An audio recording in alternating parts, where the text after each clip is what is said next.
ipokrito sa inyo. Hindi na ako na kapag tayo ay hindi kasama sa majority, karamihan na nangyayari, karaniwan na nangyayari, nawawalan ng pondo. Tama po ba ko doon? Baka mamaya, pag pumoto ko ng impeachment, hindi na natin ituloy. Diba? Kasi yung pondo nilalaan dito, baka makuha. Diba? Uy, yun sa mani! Open letter ng Bangsamoro Patrol News. Para kanino? Kay Zia Alonto. Ang sabi dito, kami po ay humalal sa iyo upang magkaroon kami ng boses sa Kongreso. Hindi po namin kailangan ng ayuda kaya makiusap na ibalik mo na sa Romualdez ang ayuda na kapalit ng perma mo. Mas gugustuhin pa namin na magutom kaysa magtaksil sa Duterte na siyang tanging nagtutulong sa bar. Dadagan, Balita News Update. At sa amin, nakapag-harvest na kami. Kakatanim lang eh. So, hindi, buti na lang yung timing, hindi yung bago aanin, nakapag-anin na tayo. So, kung yung season na susunod, okay. It's, there's a,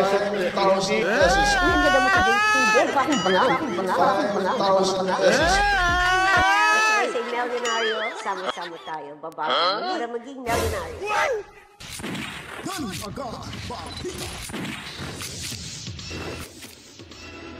Right, welcome back mga kabaitan. Nagbabalik naman ho tayo sa ating panibagong reaction video na mga makatotohanan at komprehensibo na mga balitag impormasyon. Yun po at pasasalamatan nga pala natin muna yung ating mga masugid na tagapanood, lalo na ho yung ating mga moderators, yung mga diehard viewers at 46,036 subscribers na naandito na ho sa ating munting bahay mga kabalitaan. Lalo na po ang ating laging pinapasaya si Mami Rose at Daddy Berting Tobias dyan sa Cebu City at Tobias mga kabalitaan.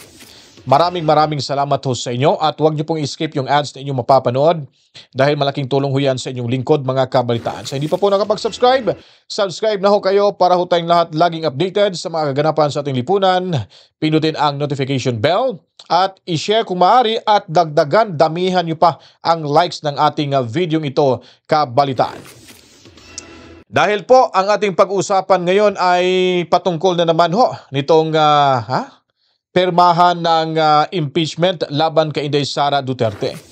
At ito ay kanilang itinanggi na walang pera-pera ho. Walang money na involved di umano.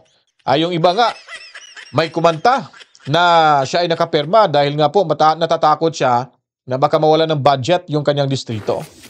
At ito na namang hong si Mitch Uy ng 2nd District ng Caloocan ang magpapatunay na meron hong nangyari or meron hong bigayan ng pera kung kayo po ay, kung ang kongresista ang makapagbigay ng kanyang lagda para suportahan ang gustong mangyari ni Tamba na i-impeach si Inday Sara Duterte. Ano, i-deny nyo pa ba ito mga kabalitaan? Totoo po ba ito o hindi? Ay hindi ho ito fake news barbers? Diyan sa TRICOM, hindi po ito fake news. Yung ating komentaryo, yung ating reaksyon ay nagbabase lamang ho sa mga nakikita ho natin sa video mga kabalitaan. Hindi na tayo magtatagal. Ito, panoorin nyo po mga kabalitaan. Hindi ako magpapaka-ipokrito sa inyo. Hindi na ako na kapag tayo ay hindi kasama sa majority, karamihan na nangyayari, karaniwan na nangyayari, nawawalan ng pondo. Tama po ba ko doon? Baka mamaya, pag pumoto ko ng impeachment, hindi na natin ito ituloy. Diba? Kasi yung pondo nilalaan dito, baka makuha na. Diba? Nakukuha po ninyo. Nakukuha po ninyo. So, ano po ba? Kung kayo po ang nasa kalagayan ko.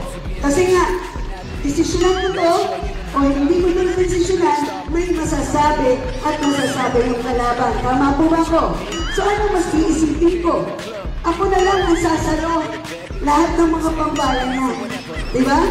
Pero ang importante, nasalit ko yun para hindi kayo mawalan. Iyon po mga kabalitaan, ha? Ako na ho yung sasalo sa kahit anong mangyayari pambabatikos para kayo ay hindi mawalan mga kabalitaan. So, i-deny nyo pa ba yan? Yung mga nakikita ho at lalo na itong kumanta si Chairman Ronald Cardema ng Duterte Youth Party List ay tama ho pala siya mga kabalitaan. So, hindi ho nagsisinungaling ang video at ang katotohanan.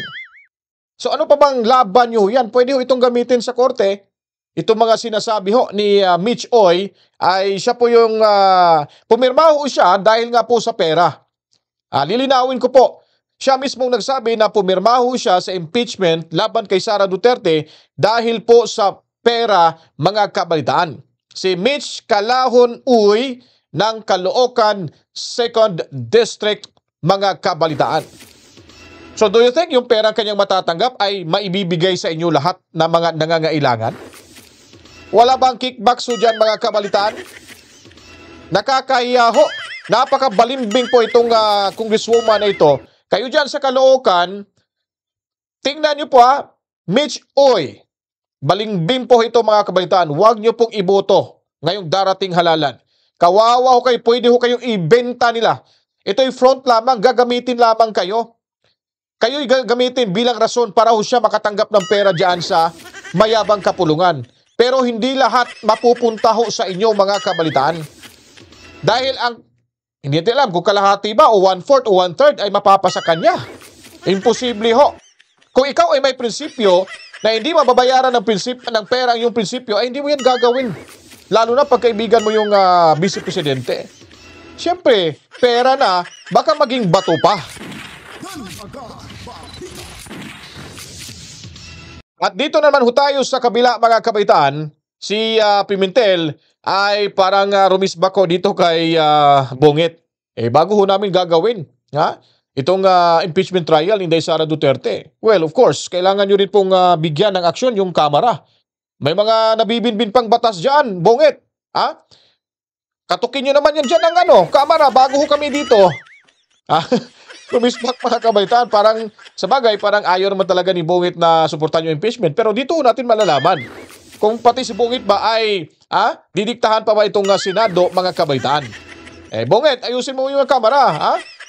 Kalampagin mo muna dyan, may mga nabibinbin pang batas na hindi pa nila natapos-tapos. O di po ba? O tuloy ho tayo dito. May ilang nakabingbing mahalagang panukalang batas na dapat aksyonan ng Kongreso sa isang special session. Ito ang inihayag ni Senate Minority Floor Leader Aquilino Coco Pimentel III habang nasa Senado na ang Articles of Impeachment laban kay Vice President Sara Duterte. Ayon sa mambabatas, para mas may kabuluhan ng special session ay banggitin din sana ni Pangulong Ferdinand Marcos Jr. ang ilang bagay na dapat aksyonan ng Kongreso. Ilan sa mga ito ay ang Judiciary Fiscal Autonomy, Tax on Vape at pagsasapinal ng Bicameral Conference Committee meeting para sa e-Gov. Gayon din ang pag-revisit ng BICAM para sa Capital Markets Reform, Government Right-Sizing, Chief State Council at Animal Welfare. Pagkatapos ito ay maaari na anyang itakal at talakayin ng Senado ang pagkonvino pagtitipon nito bilang impeachment court dahil maisasama na ito sa business of the special session. Kapag may formal ng pagtitipon, magkakaroon na ng sariling trial calendar ang impeachment court na magpapatuloy sa bawat araw kahit natapos na ang special session. Sinabi rin ni Pimentel na kapag hindi matapos ang impeachment trial sa 19th Congress ay maaaring ipagpatuloy ang paglilitis ng Senado sa susunod na Kongreso. Nilinaw naman ng Senador na hindi na kailangang mag-request o makiusap ang Senate President kay PBBM para sa isang special session dahil ito ay desisyon na ng Pangulo. Ngunit tiyak na makatutulong anya ang special session sa Kongreso para matugunan ang mga hindi patapos na mga bagay na panglehislatura. Para naman sa isang political analyst na si Professor Edmond Tayaw, sa tingin ng karamihan ay gusto talagang may mapanagot matapos ang ilang investigasyon na isinagawa ng Kongreso. Nakailang tanong na rin anya ang karamihan sa ikalawang Pangulo ngunit hindi nasagot ng tuwiran ang mga itinatanong sa kanya kaya natuloy ang impeachment case. Kung merong itong epekto sa halalan, pero ang kailangan lang nating tignan yung mga resulta ng mga lehitimong mga survey at nakikita natin na medyo tagilid yung oposisyon, kaya kailangan talaga nilang pag-ibayuhin ang kanilang ugnayan at pakikipag-usap sa taong bayan para mas maintindihan kung ano ba talaga, no, sino ba talaga ang dapat na suportahan at sino talaga ang dapat na mahalal, no? Kaya mahirap ba sabihin na ito ay makakabuti o makakasama. Asher Cadapan Jr., UNTV News and Rescue. Diyos ang aming sandigan, serbisyo publiko ang aming pinahalagahan. Mismo ang sanhi ng ingay, mga pangako nilang papel, sunog na sa apoy. Ito na ang kwento ng bayan, huwag magpapaloko. Try kung raw ang sagot sa fake news na laganap, pero bakit parang kritiko lang ang gusto nilang busalan? So ayun po mga kabaitan, narinig nyo na ho itong si Asher, nakalimutan ko na mapilido ni Asher, Cadapan yata yung junior, so yun po, kailangan talaga, no, action na ibungit muna yung kamera. Kalampagin nyo muna doon yung mga nakabimbin na panukalang batas, dapat tapusin muna nila doon, hindi kami bungit, sabi pa ni Pimentel mga kabalitaan. Kasi pwede kami anytime pero naka-adjourn na kami. Sana maintindihan mo, eleksyon ngayon, hindi ordinaryo tong kaso ni Inday Sara Duterte. Unique tong kasong impeachment, mga kabalitaan. So ngayon po dito, sa palagay nyo mga kapitan, ay maganda ho yung kanilang pinag-uusapan kung talagang dapat bang magkampante si Inday Sara Duterte. Dahil nga po ay nandyan si Bato de la Rosa, dahil nga po nandyan si Robin Padilla, si Bongo, at malamang meron ding baka si GB Ejercito o di kaya si Jinggoy Estrada, kahit papaano makabawi man sa kanilang kamalian at hindi boboto ho, hindi papabor sa impeachment. Mas maganda ho yun na mga kabaitaan. Pero kung matutuloy ho, tapusin mo na yung halalan bago ho mga kabaitaan gagawin yung trials ng impeachment. Nako! Lutong Macau na ho yan mga kabaitaan, sigurado na ho yan. Kaya iboto natin. Ulit-ulit to tayo nakikipag-usap po sa inyo. PDP laban ho. Vote straight ho sa mga senatorial slates ng PDP laban mga kabalitaan. Para may laban ho si Inday Sara Duterte. Sila si Bongo, Jimmy Bondoc, Marcoleta, Congressman Marcoleta, sino pa ba? Si Atty. Vic Rodriguez, Pastor Kibuloy, sino pa ba? Philip Salvador, Atty. Hinlo, Dr. Mata, Atty. Lambino, yun, siyam lang yata yun sila, no? Iboto nyo po at tignan nyo po yung numero na naka-flash dyan sa ating screen, mga kabaitan. I-memorize nyo po yung numero, sigurado ho, mabuboto, maibigan nyo na yung boto sa kanila, mga kabaitan. Anyway, pakinggan muna natin dito yung sa palagay nyo, kakampanti ba si Inday Sara Duterte? Well, yung mga expert yung ating papakinggan ho dito, kabalitaan. So attorney, kasi sinasabi ni Attorney Sal Panelo rin, no, nasabi niya, when VP Sara faces the impeachment court, yung nasa Senado, she's going to be facing very friendly faces. Parang unlike in Congress where she said na very combative sila, parang very parang very sila doon talaga, ayaw niya talagang kumbaga wala siyang ally sa Kongreso. Unlike sa Senado, she's sure that she can count on Bato de la Rosa, Bongo, Amy Marcos, and so forth. Is this also parang hindi naman delaying tactic, no? Kasi base sa nangyari dun sa mga dating mga kaso sa impeachment, it takes parang 2 to 3 months, parang case build up, no, to get everybody organized. So is this also something you think that VP Sara is not worried about because she feels that she's in friendly territory when she faces the senators? Hindi mo rin masabi. Ayon sa kasi yan, ako ho, sa pananaw ko bilang ordinaryong mamamayan, ang isang senator judge, dahil nga, and this is undeniable, it's clear in even foreign authorities that an impeachment is a political process. Although the procedure is legal, it is political. And therefore, they are senators, apektado ho yan ng opinyon ng publiko. Kaya hindi ba ho napapansin ngayon, sa Facebook ay punong-puno magkabila. Kasi ho yan, depende kung ano ang ramdam ng tao. Siyempre, binuto ko ng tao. Kailangan ko maramdaman yan. Kung ano yung ramdam ng tao. So, yan ho, kung ma-observe nyo, kahit nabalikan nyo yung mga ibang impeachment nun, talaga may, yung sa prosecution, meron silang media team, meron silang sa defense, meron silang media team, tapos meron silang sariling nilalabas na information, di ba? So, bahala na ang publiko mag-digest doon. Depende. So, depende. Ganun yun ganun yun. So, ano yung proseso, depende ho yan kung paano mag-evolve. Yun ho ang aking pananaw. So, hindi ko pwede sabihin na, matagal yan. Kasi nga ho, nakita ko nga yung huling nangyari, ilang araw lang nakakaraan, lightning Kita nyo, 215 hindi nila akalain Itapos ito, yung sabihin natin, wala yan, 6 na araw lang. Hindi rin natin masabi. Reaksyonan ko lang ho natin kasi nga naging 215 ho dahil sa unang video natin pinakita kanina, pinakauna, inamin ho ni Mitch Uy ng 2nd District ng Caloocan mga kabitan na siya ay tumanggap ng pera kaya ho siya pumirma dahil ho sa pera laban sa laban kay Inday Sara Duterte na kung saan ay talagang gusto talaga nilang aalisin ho sa si Inday Sara Duterte dahil tiniko sa kanilang lalamunan. Kaya yung sinasabi nyo na ni Attorney Tranquil na talagang mabigat at saka 215. No, oo nga kasi nga may pera nga dyan mga kabalitaan. Pero kung susundan ho natin at yung mga prinsipyo pag-usapan, kung meron lang ho talaga sila dyan, ay malamang ho. Kaso nga lang, basta pera pag-usapan, mawawala na ho yung prinsipyo dyan. Lalo na pag medyo hindi ka talaga, hindi higpit yung pagkakahawak ng prinsipyo mo. Pag may pera, talagang bibitawan mo agad. Yun ang mangyayari. Talagang dumami yung mga traidor. As long as they have authority, they could convince. Oo. Ito naman, meron pa akong isang tanong na what if. Dahil katulad ng Senado, Attorney Franklin, magbabago din ang komposisyon ng mababang kapulungan. Diba? So, the tides may change. Diba? Can the lower house withdraw the impeachment complaint? It can be. Ganito po yun, okay?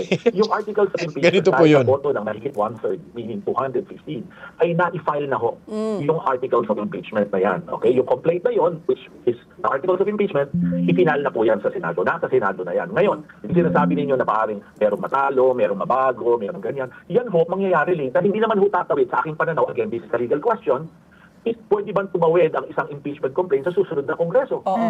Yan po is a very important legal question. Wala pa ho kasi nangyayari nga. And there is also a provision under the Constitution that you cannot be subject of a complaint twice in the same year. Once a year lang. Once a year lang. One impeachment complaint a year.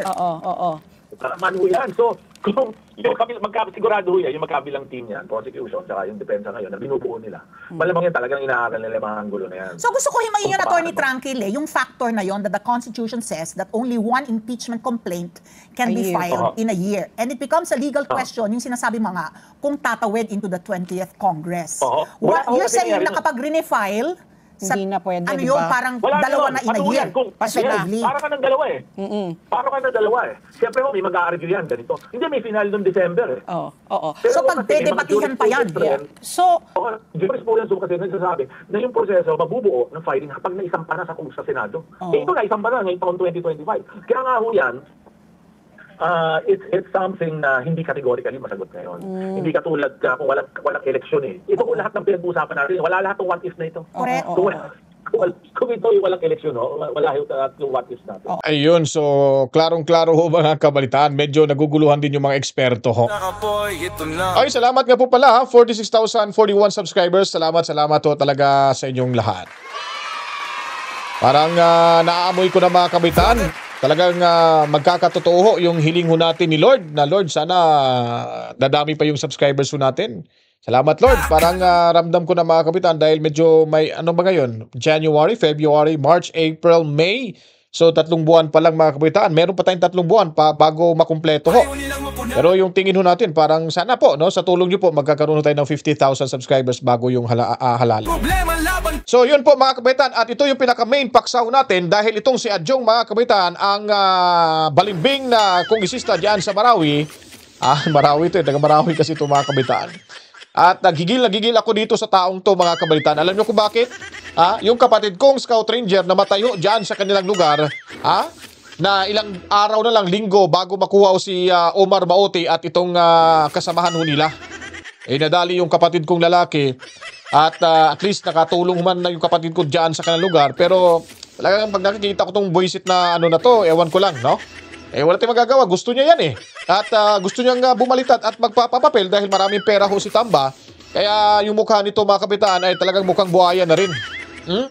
At nakakasama lang talaga ng loob. Akala ko kasi matinuto at talagang bilib na bilib ako sa taong to. Kasi nga, nung sa kasagsagan ng Marawi ay nandyan ho siya. Kasama niya si Tatay Digong Duterte. At hindi ko po maisip na ba't ganun-ganun na lang mga kabalitaan, no? Yung bibig nito parang bibig ng babae eh, no? Mabuka rin tong congressman na ito mga kabalitaan. Pasensya na po congressman hindi naman bugso ng damdamin pero talagang dapat marinig mo ito para kasi deserve mo marinig to eh kasi nawalan kami ng gana sa iyo. buwis buhay ngayong kapatid ko sa lugar niyo, tapos sa panahon pa ni Tatay Digong Duterte, ngayon, tinulungan kayo ni Tatay Digong Duterte at ito pa yung ibinalik nyo sa kanya. Napakasama ho talaga. Kayo dyan, para ikaw, nawahaan ka na rin sa gayuma ni Tamba, Adjong. Ngayon mga kapitan, itong si Adjong ay talagang sinuka ho. Sinuka ho ito ng kanyang mga constituente dyan sa kanilang lugar. Pati yung mga Moro na itong kapatid na Muslim ay galit na galit ho dito sa kanya mga kabalitaan. At yun nga, hindi rin natin masisisi yung mga Morong kapatid nating Muslim. Dahil nga po, kumbaga sa Bisaya pa, lunod patay. No? Talagang hanggang sa pinakahuliang patak ng dugo nila ay ipaglalaban ho talaga nila itong si VP Sara Duterte mga kabaitan. Pero ito, walang duplikara to mga kabaitan. Kasi nga, balimbing. Ay nako. Anyways, hindi tayo magtatagal. Panoorin niyo po, talagang galit na galit, kinaiinisan siya ngayon ng mga kapatid nating Morong Muslim diyan sa kanilang baluarte sa Mindanao mga kabalitaan. Uy, unsa man eh? Open letter ng Bangsamoro Patrol News. Para kanino? Kay Zia Alonto. Ang sabi dito, kami po ay humalal sa iyo upang magkaroon kami ng boses sa Kongreso. Hindi po namin kailangan ng ayuda kaya makiusap na ibalik mo na sa Romualdez ang ayuda na kapalit ng perma mo. Mas gugustuhin pa namin na magutom kaysa magtaksil sa Duterte na siyang tanging nag-approve sa BARM. Nabansagan po tayong mga Moro na may prinsipyo. Walang iwanan hanggang kamatayan pero sinira mo ang dignidad ng ating mga ninuno dahil lamang sa salapi. Pinaparating po namin sa pamilya Duterte na kaming mga Muslim sa buong Pilipinas ay full support sa iyo. Si Zia ay nag-iisa lang at kami ay milyon. Paano yan, Congressman Zia Alonto? Kung totoo man ito, sinusuka ka na ng mga kapatid mo. Si Duterte naman pala ang nag-acknowledge ng BARM pero anong ginawa mo? Pasensya ka na, Congressman, pero yan ang open letter nila sa iyo. Mensahe ko lang, una sa lahat, magandang tanghali po sa lahat ng nanonood sa atin. Ang mensahe ko kay VP Sara, huwag po kayong matakot, hindi po kayong nag-iisa. Nandito po ang Muslim Alliance, susuporta sa iyo kahit saan tayo mapunta. At sa lahat po ng mensahe ko rin po sa lahat ng bumoto, may 30 million, 32 million na bumoto kay VP Sara. Sana po magkaisa na tayo. Nakulungan si VP Sara dahil ini-impeach nila. So kailangan tayo VP Sara magkaisa para sa ating bayan, Mga kapatid, mga kababayan, yung 32,000 votes na bumoto kay VP Sara. Kailangan po tayo kay VP Sara. Sana po marinig niyo itong panawagan namin na sumuporta at sumali sa aming pagkakaisa. Yun lang po, magandang tanghali po sa inyo lahat. Maraming salamat, sir.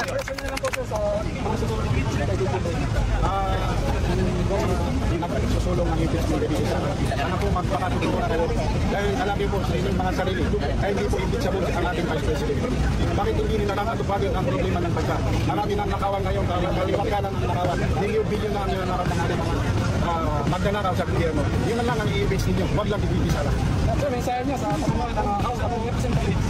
Lalo ng ating mga samahan sa House of Representatives, gawin nila lang talagang totoong trabaho. Kalimutan nila lang yung impeachment sa dahil wala pong ato. Dahil hindi namin bababayaan si VP Sara hanggang sa uli, nandito pa rin ang VP Sara.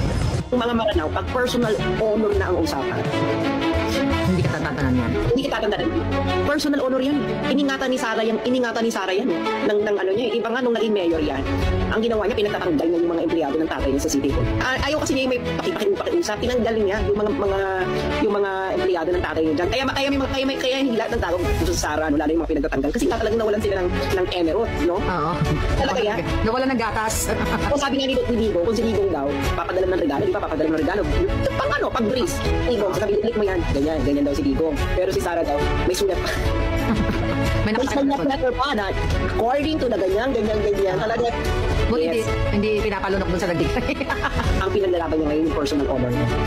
Ang mga Maranao makikipagtegihan niya for the sake of personal honor. Ayaw niyo siyang tigilan. Tinulak-tulak niyo siya. Ngayon, ang hindi na malaman kung anong gagawin niya sa kanya. Ipapa-impeach ba siya o hindi? Ang Dilaw, na Trillanes gusto ipa-impeach. Pag gusto nila ipa-impeach, malamang sa kanila ipinangako ang vice presidency. Yes. Pagkatapos sila maging vice president, magpupush sila ng regime change. Yan na naman ang taktika ng mga Dilaw, Mamshi. Hindi ba? Mas mahirap patumbahin ang Duterte kaysa sa Marcos. Kaya totoo yan, mahirap patumbahin ang Duterte kaysa sa Marcos. Kaya ang inuuna nila, Duterte. Una muna nila yan. Pag wala na si Duterte, madali nang magkakarambol ang Marcos. As simple as that. Hindi ba, Mamshi? Mga kababayan. Takbir! Takbir! Takbir!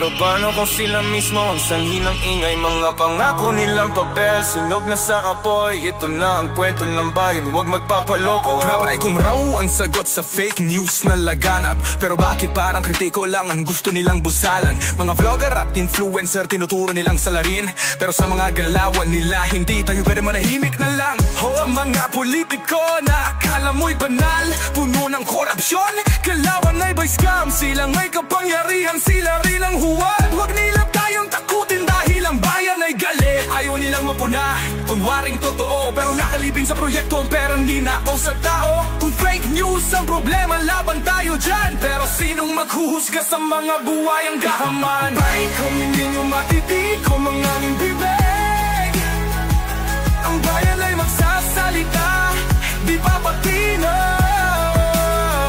Fake news dapat labanan, pero dapat tapat ang laban. Hindi gamit para manakot at tawid patahimikin lang. Natatakot pa kayo sa salamin ng katotohanan sa vlog ng bayan kung sa... Kaya nga po mga kabaitaan, iisa-isahin ho yan sila sa kanilang mga konstituente. Ako maniniwala ho ako mga kabaitaan sa mga kapatid nating Bangsamoro, yung mga Morong Muslim ho. Dahil nga po sila ay maprinsipyo ho yan. At hindi nyo ho yan pag sinabing yun ang kanilang susuportahan, ay talagang yun ang susuportahan. Lalo na ho yung grupo ni Normiswari, ay naku po, nako. Ang hirap ho pag sila yung kakalabanin. Handang bumuwis ng buhay ho yan basta ipaglalaban ho yung mga Duterte. Kaya dito nagkamali ho si Adjong. Akala niya siguro madadala niya yung constituent niya sa perang bibitbitin niya pauwi dyan sa kanilang lugar. Gaya ho ni Mitch Uy na pumirma dahil sa pera ay wala na. Pera-pera na talaga to mga kabaitaan. So ibig sabihin no, hindi totoo yung impeachment na yan. Walang katotohanan yung article of impeachment na kailangang pinapataw kay Inday Sara Duterte. Dahil pumirma lang sila na hindi binabasa kung ano yung mga article of impeachment at kung may pera bang nakatihaya ho dyan, sino pa ba yung mag-o-object? Pera na yan eh. Pagkatapos nito, lalo na pag walang kalaban yung congresswoman na yan, hindi ko alam kung may kalaban. Malamang magbabakasyon yan sa ibang bansa. Sigurado ho yan mga kabitan. Tandaan nyo po dyan sa Caloocan City 2nd District. Huwag na huwag nyo pong iboto yang si Mitch Oy mga kabitan. Dahil kayo ay huhututan yan. Gagamitin ho yung kayo dyan mga constituents niya para magkaroon ho ng budget. Diba? Siyempre, ano bang sasabihin natin pag pera yung pinag-uusapan? Siyempre, gagamitin yung constituents para makakuha ng budget. Lalo na, pirmahan na, ay nakahanda na ho yan. Yun po ang ating pagkatandaan at bantayan mga kabaitan sa darating na halalan. Kaya voting para ho sa mga senatorial balls ng PDP Laban. Nandyan ho sa screen ho natin makikita mga kabaitan. Yun, ituturo ko. Saan ba? Ito, yun. Kitang-kita sa gilid pala ka. Yung bunbuna ni Attorney Vic Rodriguez, talagang kumikintab na. Okay. So yun po yung medyo nakakatakot na balita. Kaya si Adjong ay hindi ho talaga ito mananalo na. Makipagpustahan pa ako mga kabitan. Sinong sinong mga anti-DDS or bangag vloggers dyan na makipagpustahan na si Adjong ay hindi makakapasok sa ngayong na darating na eleksyon? Iposta ko yung sarili ko kahit walang suot na damit mga kabalitaan. Kasi handang-handa ho ako alam niyo na, hindi ko na lang sasabihin. Hanapin niyo lang yung kayo na lang humusga nung gusto kong mangyari. Alright, salamat sa inyong lahat. At yun, dito na ho tayo nagtapos. At talagang masaya lang ho tayo dahil medyo lumalabas na ho yung katotohanan mga kapitan. Dahil alam po natin yung impeachment is a political process. So, diyan nalalabas yung number games. Kaya ipanalo natin yung siyam na kandidato ng PDP Laban na senatorial balls para ho may laban si Inday Sara Duterte. Nanindigan na ho si Pimentel, nanindigan na rin ho itong si Chis Escudero na babalik talaga sila sa June 2. Mag-a-adjourn ho sila. Baka nga siguro hindi na magpapatawag ng special session dahil nga baka may lakad sila abroad ni asawa niya. Maghahani mo naman dyan sa Europa. Alam na this. Kaya nagmamadali si Chis Escudero. Salamat naman kung ganon. Kasi hindi matutuloy yung special session. At hindi matutuloy ngayon na yung gusto nila na para mag-convene daw mga kabitan yung impeachment trial. Unswa? Istoryahe! Alright, salam sa inyong lahat, Luzon, Visayas at Mindanao. Maraming salamat ho, Pilipino sa amang lupalop ng ating mundo. At lalo na ho, yung mga overseas Filipino workers, mga bagong bayani ng ating Pilipinas, saludo ho kami sa inyo. Lalo na sa ating mga moderators, mga regular viewers, at subscribers na meron na ho tayong 46,047 subscribers! Woo! Thank you. Bago yung halalan, sana may 50,000 subscribers tayo at 100,000 subscribers bago matapos ang taong 2025. Alright, medyo wala na tayong oras. Babay na. So ako'y magpapaalam na mga kapitan. To God be the glory. Mama, chip. Mwah! Peace out!